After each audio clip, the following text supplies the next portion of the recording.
সর্বোচ্চ বেতন দিয়ে আনচেলত্তির সঙ্গে চুক্তি করতে চায় ব্রাজিল।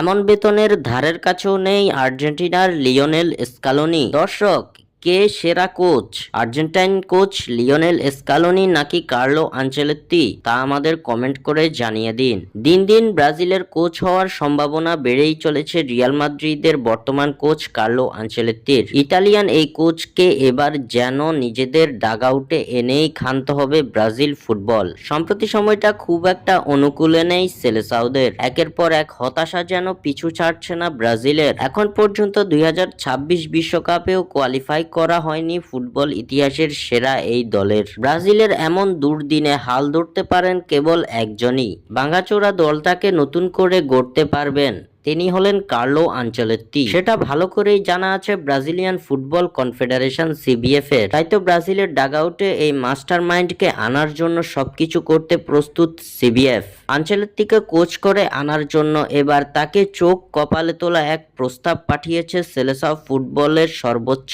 নিয়ন্ত্রণ সংস্থা। জানা গেছে রিয়াল মাদ্রিদের সমপরিমাণ বেতনে আনচেলত্তির সঙ্গে চুক্তি করতে চায় ব্রাজিল। এমন তথ্যই দিয়েছে রেলেভোর বরাত দিয়ে জনপ্রিয় সাংবাদিক ফ্যাব্রিজিও রোমানো জানিয়েছে, বাৎসরিক $10 মিলিয়ন আনচেলত্তির সঙ্গে চুক্তি করতে চায় সিবিএফ, যা হবে বর্তমানে আন্তর্জাতিক ফুটবলের সর্বোচ্চ বেতনের কোচ নিয়োগের চুক্তি। বর্তমানে আন্তর্জাতিক কোচ হিসেবে সর্বোচ্চ বেতন পেয়ে থাকেন থমাস টুখেল। বাৎসরিক €6 মিলিয়ন পেয়ে থাকেন টুখেল। তবে এবার টুখেলের চেয়ে 4 গুণ বেতনে আনচেলত্তির সঙ্গে চুক্তি করতে যাচ্ছে ব্রাজিল, যা চোখ কপালে তুলবে সবার।